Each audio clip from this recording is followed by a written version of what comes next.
Southwest 3216 only tired, runway 24 right for last. Welcome to the CAT-02 flight on the PilotEdge network. This flight will take us from a non-towered to a towered Class Delta airport, and it is the second flight in the CAT rating series, the Communication and Airspace Training series on the PilotEdge network. Now, a brief overview of the flight today. We'll be flying from New Kiama Airport, that's Lima 88, where the CAT-1 left off, and we're heading up to San Luis Obispo Airport, that's Sierra Bravo Papa, which is a towered Class Delta airport. So this is going to be the first time in the CAT ratings where we're actually going to talk to a live air traffic controller. The CAT-1 was just a non-towered airport to a non-towered airport, and this one is going to be very similar right up until the point we get to San Luis Obispo Airport. New Kiama being a non-towered airport, and the airspace between us at New Kiama and San Luis Obispo is all either Class Echo or Golf until we get right up to San Luis Obispo Airport.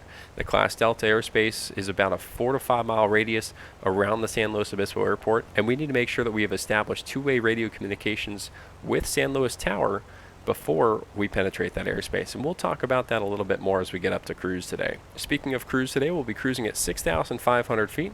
That'll be enough to get us over these mountains here, and then once we're on the west side of the mountains, it's pretty much all just flat, low terrain as we go out to the coastline. So it should be a really nice flight. We'll be navigating using the Morro Bay VOR today.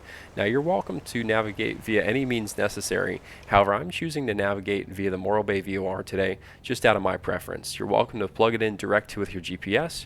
You're welcome to use an RNAV waypoint within your GPS. You can use just straight dead reckoning by using visual reference points. Whatever you choose is perfectly fine. You could even navigate with the Fellows VOR, which is out here a little bit further east, but I'm going to choose to navigate via Morro Bay. Now, what's special about Morro Bay is that it's pretty close to the San Luis Airport. And you'll see here I've got the 6-mile line drawn between the Morro Bay VOR and the San Luis Airport.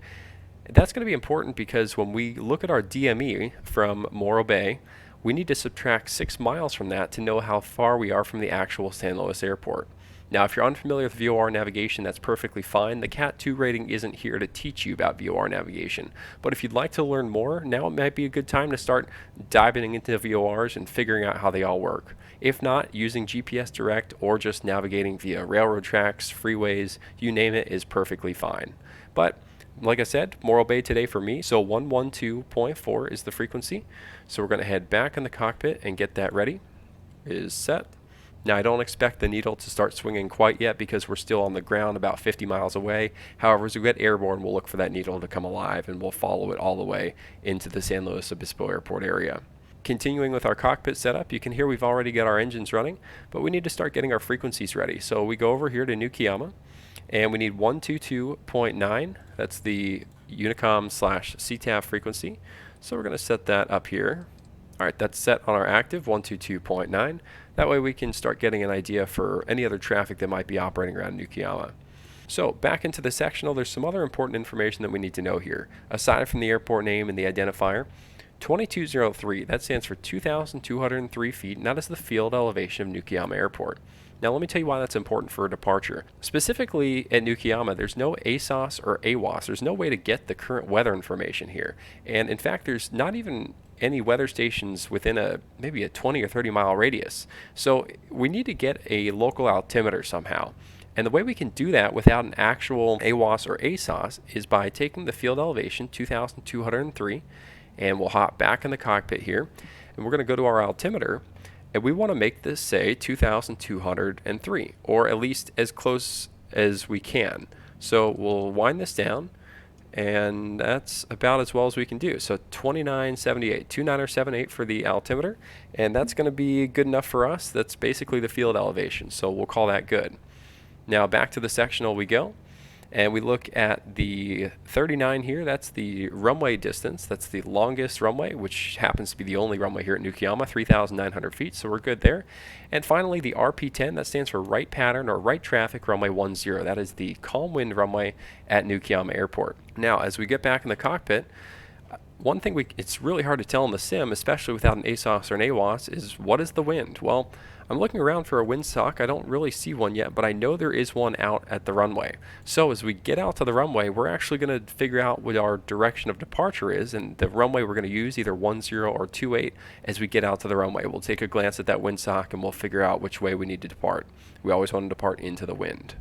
Now remember, I'm not a real-world Baron pilot, so take what you see with a grain of salt as far as the actual operation of the Baron or just being a twin-engine aircraft altogether. The primary purpose of this video is to show you how to navigate from a non-towered airport to a Class Delta airport and how to deal with the airspace and communications that come with that. The actual operation of this Baron is rather irrelevant.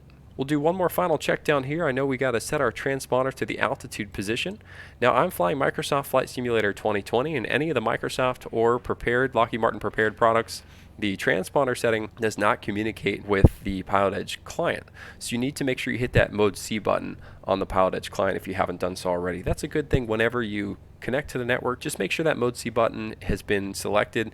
You'll see it kind of tint into a little lighter color whenever you select it, and you can just select it and forget it. That's totally fine. You can keep it on for your entire flight.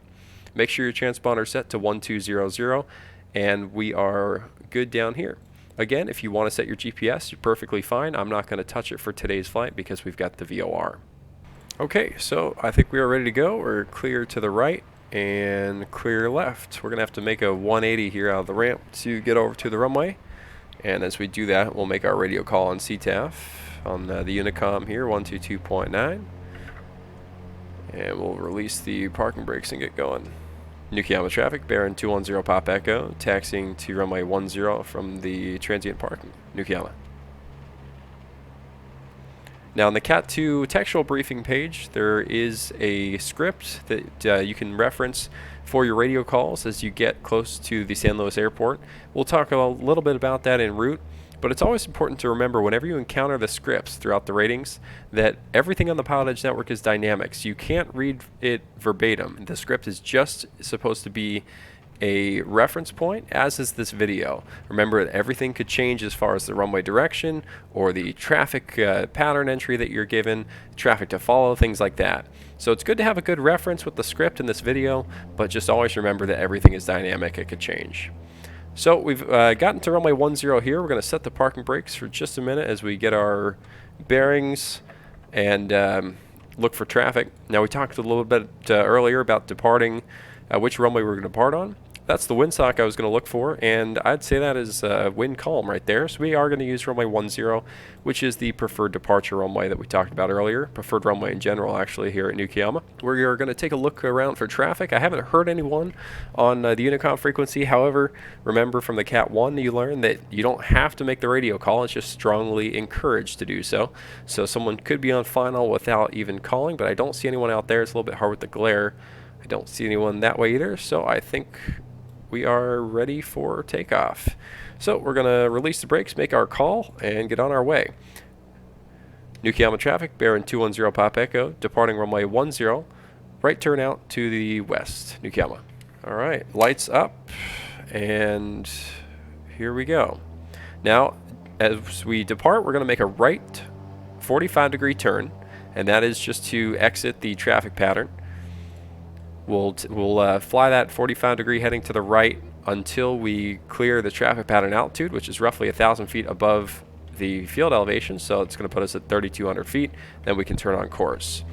So with a heading of 100 on the runway as we set our power, that's going to make 145 is the heading that we're going to shoot for to make a right turn and leave the traffic pattern.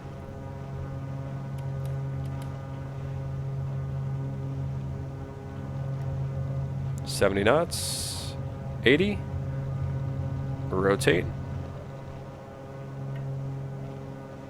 and gear up. We're going to start that right turn to the 145 heading.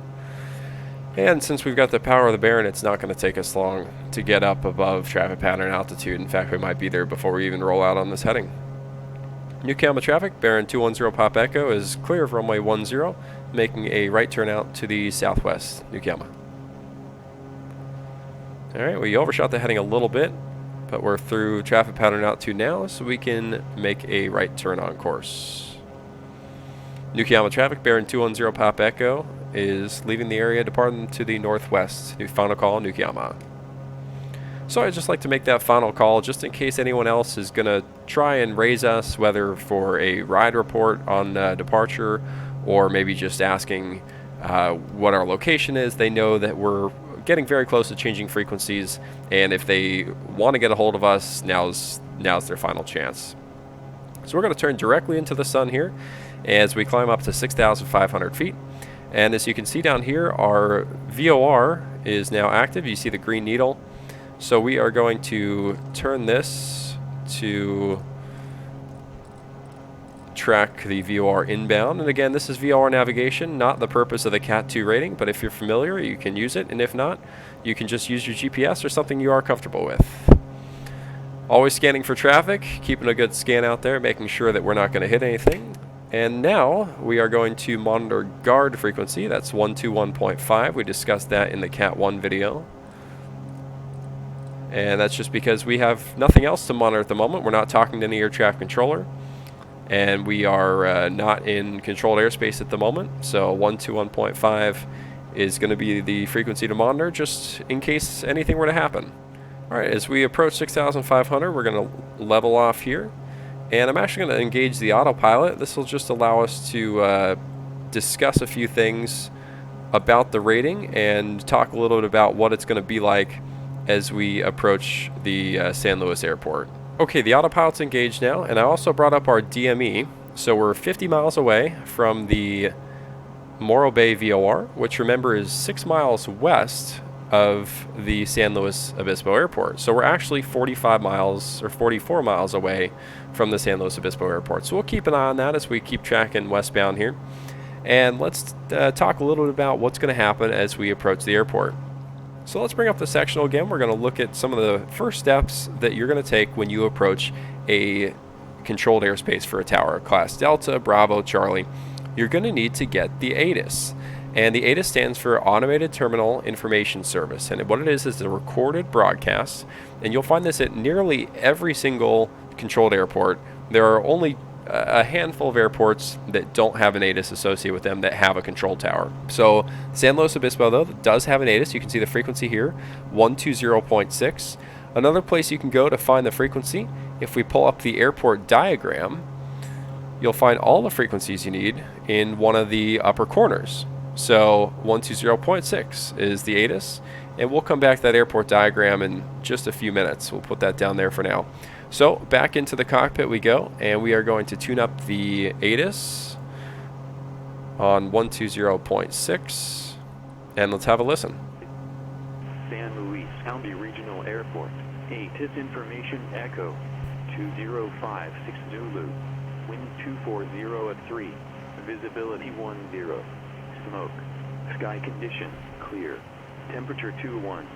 Dew point 14. Altimeter 2987. Arriving in parting runway 29. Visual approaches in use. Read backhaul runway assignments and hold torque instructions. Advise on initial contact. You have information echo. Okay, so information echo. We can turn the ATIS off now because we've received that. So let's really briefly discuss the different aspects of the ATIS. It begins with the airport name. That lets us know that we are listening to the correct ATIS. Tells us the time, so we know it's rather current. And then it gives us a letter. So this was information echo. The letters will just cycle through alpha to Zulu, A, B, C, D, E, F, G, in order, and that's how you know that it's been updated. So the next ATIS that San Luis will put out will be Foxtrot, EF. So if we were to tune back and it's Foxtrot, then we know that it's updated information. If we tune back and it's still Echo, we know it is the same information. Now, specifically on PilotEdge, if you're flying with real-world weather, then you're going to use the ATISs that you hear, the ATIS letters that you hear. If you're flying with your own custom weather, this is a PilotEdge thing, you will check in with ATIS information Zulu. Now, PilotEdge will never have ATIS Zulu on one of their audible ATISs. So if you tell a control you have Zulu, that's essentially code for I'm using my own weather. And that way, if the field is IFR, that way you can get in without having to worry about the controller telling you the field's IFR and figuring out all that stuff. So just keep that in mind for PilotEdge operations. But we have information echo. Okay, that's going to be important later on. We'll discuss that. It talked about the wind. It was, I think, 270 at 3. I heard 3 knots. It was out of the west something. That was enough for me. It's nothing I have to worry about. 10-mile visibility. Okay, great. Now, it said smoke. There are some fires in California right now. So might be smoky as we get there. It doesn't appear to be affecting the visibility, but there just might be some smoke in the air, so we'll keep that in mind. 2987 told us the altimeter. So now we can actually set a legitimate altimeter as opposed to the way we did it on the ground, which is still a perfectly fine way that we were able to do that. However, now we can just set one that's an official altimeter setting. So 2987. And it told us landing departing runway 29er, which is perfect. This is going to be rather straight in for us, actually. You'll see as we roll out on this heading towards the VOR, we're about on a 285, 280 heading. So it's going to be a real nice straight in into San Luis Airport. Remember that when you fly this flight, they might be landing opposite direction. They might be landing runway 11. It's all dynamic, and you have to adjust accordingly for whenever you fly the flight. So the ATIS wraps up with telling you to read back all hold short instructions and runway assignments, and then it tells you once again the ATIS information was echo. Now, interestingly enough, the ATIS telling you echo at the beginning and the end is kind of the same thing as what we do at our uncontrolled airports, right? We've talked about how you need to say the airport name at the beginning and the end of your transmission. And that way, if you only catch half of it, or if another pilot only catches half of your transmission, they know what you're talking about. So this way, sometimes you'll pick up the ATIS, and remember, it's just a recording, so it's not always going to start right at the beginning of the ATIS. Sometimes you get lucky, sometimes you have to listen to the whole thing maybe one and a half or two times in order to get it all, because you'll pick it up right in the middle or towards the end. So it still helps though that they'll say echo at the very end. That way you'll know, and it kind of reminds you too, oh, was it Bravo, was it Alpha? No, it's information echo. They'll remind you that at the end of the ATIS. So we've gotten the ATIS. We're now back on guard 121.5, but our next thing that we need to do, and we'll once again pull up our sectional chart, is we need to start getting ready to contact the tower. Now, we're going to tune the tower frequency, which is 124.0. Again, if you have the airport diagram, which you will need later on when you taxi in, and we'll talk about that in a second, San Luis Tower, 124.0. Additionally, where it says San Luis Tower, that is how you know what to call them. If you're ever wondering the name of the air traffic control tower that you should call them, it's going to be right here on the chart, San Luis Tower. So that doesn't mean that they're going to call them ground control when you get to ground. It'll be San Luis ground, but the tower line will always tell you exactly how you should say it. So 124.0 is our tower frequency. We go back in the cockpit, and it's time to tune that and get ready to call the tower as we get a little closer here. We're still a little bit far out, but we'll get this ready. So 124.0, and that's set. Now we're 25 miles from the VOR, which means we are 19 miles from the airport. So we're getting there. We want to probably make our radio call about 10 miles from the field or so, and that'll bring us back into the sectional chart here. So as we approach San Luis Airport, we're coming from the southeast here, okay? So as we approach the airport, this little box here, 27, that means the airspace is 2,700 feet, 2,700 feet and below is what the Class Delta owns. If there was a little minus here, that would mean that it's up to and not including 2,700 feet. But since there's no minus sign, that means that 2,700 feet is included in the Delta airspace. So if we wanted to overfly San Luis Obispo Class Delta airspace, we'd have to be above 2,700 feet. We could not be at 2,700 feet. So that's one way to ensure that we do not bust their airspace. Now, what is considered busting their airspace? Well, from the textual briefing that you've read about the CAT-02 and maybe things you've read and watched in the pilot workshops on PilotEdge, you've learned that you have to establish two-way radio communications with the tower. And I'm going to begin a VFR descent here as we near the airport. So what does two-way radio communications mean? That means that when you call the tower, they have to respond with your call sign and basically anything other than remain outside of my airspace. If they were to respond and say November 210 Pop Echo, San Luis Tower, remain outside of the Class Delta airspace, you would not be permitted to enter. Additionally, if they respond and say aircraft calling, remain outside of the Class Delta airspace, or if they say aircraft calling, stand by, they have not said your call sign. So hearing your call sign back from a Class Delta air traffic controller is your ticket to entry. An active ATIS frequency. Do you have one for me? We're going to tune that off for just a second as we finish our briefing here. So we are looking for San Luis Tower to say our call sign, and then basically anything other than remain outside the airspace. If they tell us, remember 210 Pop Echo, San Luis Tower, stand by, that is still permission to enter the airspace. They did not tell us to remain outside, but they did use our call sign. So that is what two-way radio communication is defined as.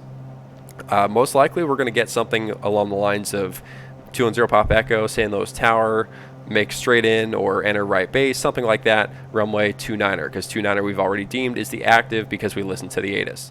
So what is our call going to sound like to the tower? So we've already determined that it's ATIS Information Echo, and it's going to be a very standardized format that we're going to use to call a Class Delta tower. And it's going to be like this. You're going to include who you're calling, who you are, where you are, what you want to do, and your ATIS code. So for example, when I make my call, I will say San Luis Tower, that's who I'm calling, Baron 210 Papa Echo, that's who I am, and I'm telling them the type aircraft I am and my call sign all in the same transmission. Now when you pair the type of aircraft with your call sign, you can drop the November. So San Luis Tower, Baron 210 Papa Echo, 8 miles to the south of San Luis Airport, that's where I am. You can include your altitude if you like, so we can say 3,600. Requests full stop or inbound to land, something like that, with ATIS Information Echo or with Information Echo. So you'll hear that all together in just a second here. We're now about 8 or 9 miles from the airport, so we can see the field directly off our nose. It's going to be nice, easy, straight in, so we think. And we're going to make that call. Oh, we got to tune the tower back first. And we'll make that call once we can get a word on the radio. System 149 Charlie at Waypoint Cafe, ready to taxi. And you know, sometimes you just have to wait until there's a break in the radio, and if we couldn't get in, we'd have to stay clear of the airspace. San Luis Tower, Baron 210 Pop Echo, 8 miles to the south, 2,900 to land with Echo. This is for the CAT-02. For 210 Papa Echo, San Luis Tower, make straight in runway 29 and report 3 mile final. Thanks for Echo. Straight in 29, report 3 mile final, Baron 0 Pop Echo. Okay, so she set our call sign and she gave us instructions. So she said straight in 29, which is exactly what we're doing. You can see the runway directly in front of us there. And she told us to report a 3 mile final. So we're going to have to, that'll be the next call we make, most likely, unless she amend something for us. Now you'll notice at the very end of my transmission I said for the CAT-2 rating. That is obviously specific to the rating. That's not actual AIM phraseology. That's a PilotEdge thing because we need to let her know that we're conducting the rating, because this is the first controller we've talked to, and that is the rules of the PilotEdge ratings. Is the very first controller that you make contact with, you have to inform them that you're performing the rating. So that's what we were doing there. So she's told us to make straight in runway 29 and report a 3 mile final. So we're about 4 miles out right now, and we got to kind of make our way into the radio. Now we need to get our ground frequency ready, and as we bring up the airport diagram, you'll find that up in the top right, 121.6. So we need to get that ready on our standby, and ideally you do this a little bit earlier so you're not worrying about it on final. But we were busy briefing some phraseology. So, oops, I didn't mean to swap. So, we're ready on 121.6, and we're going to wait until we get a, we can get our request in on the radio, our mileage point. And the tower 0 Pop Echo inside of 3 miles. 0 Pop Echo, thank you, runway 29 clear to land. Clear to land, runway 29er, Baron 0 Pop Echo. Alright, so there's our landing clearance. Flaps are full and gear is down. Now when we land, we are supposed to exit at the first possible taxiway, and so we don't want to flip the airplane over trying to crank it off the runway too quickly, but at the same time we don't want to head all the way down to the runway at the very end, because that's going to delay any traffic that might be behind us or any departing traffic that might be waiting for us to get off the runway. So just whenever we are able to come to a safe stop, or not a safe stop, but a slow to a safe speed, we'll just turn off the runway somewhere around 20 to 30 knots. Now with the airport diagram, we want to have an idea of where we want to park, ideally before we even get to the airport. And just from knowing this airport, I know I want to park on the east side, which is to the right of me. departure frequency 134.2. So we're going to just angle off to the right here on the first available taxiway that we can slow for. Start putting on some brakes here. 4000, expect 43010 minutes. And we should be able to catch this taxiway here. 254, Gulfstream 300. Gulfstream 300, reevac correct.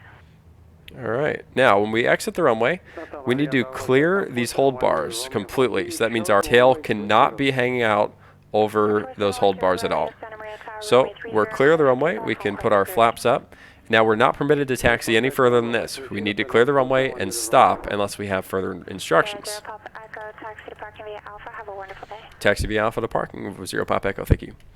Now, she didn't tell us to switch to ground, and in fact, we would never switch to ground on your own anyways. You need to either wait until the tower controller gets back to you, or you need to call up and say, 0 Pop Echo is clear the runway, request taxi to parking.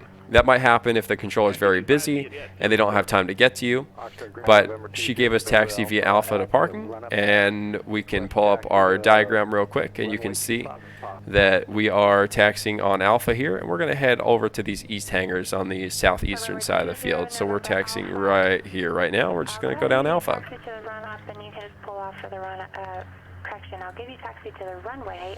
Now there's one thing that we still have not accomplished, and that is a passing or failing grade for the CAT-02. So the exam does not really end until you get to the ramp. The controller needs to make sure you don't make a wrong turn on a taxiway or cross a runway without permission. So we're still waiting to hear if we have passed the CAT-02. Now, if we get to the ramp and we still haven't heard, of course, this controller seems pretty busy. If we get to the ramp and we still haven't heard anything, we're going to need to ask the controller what the status of our CAT-02 was. You don't want to disconnect without getting that rating. You want to make sure the controller has either passed you on the rating or failed you. You need a result either way. And if it is unsatisfactory, hopefully you'll get an idea as to why that was the case. So here we are parked on the ramp, and hopefully the controller will let us know if we've passed the CAT-02 or not, and if not, we will ask her to listen. 0 Pop Echo, thank you. Okay, terrific. So we've passed the CAT-02, and you should also get an email notification that you've passed the exam as well. So that'll be a good way to tell, and you'll also be on the rating page. You'll be able to see your name and the fact that you've passed the CAT-02. So thanks for joining us today on the CAT-02. You now are hopefully comfortable, or at least getting comfortable, calling an air traffic controller, specifically a Class Delta Tower, when you're inbound to land. Join us for the CAT-03 next. That's 3 laps in the pattern. We'll see you then.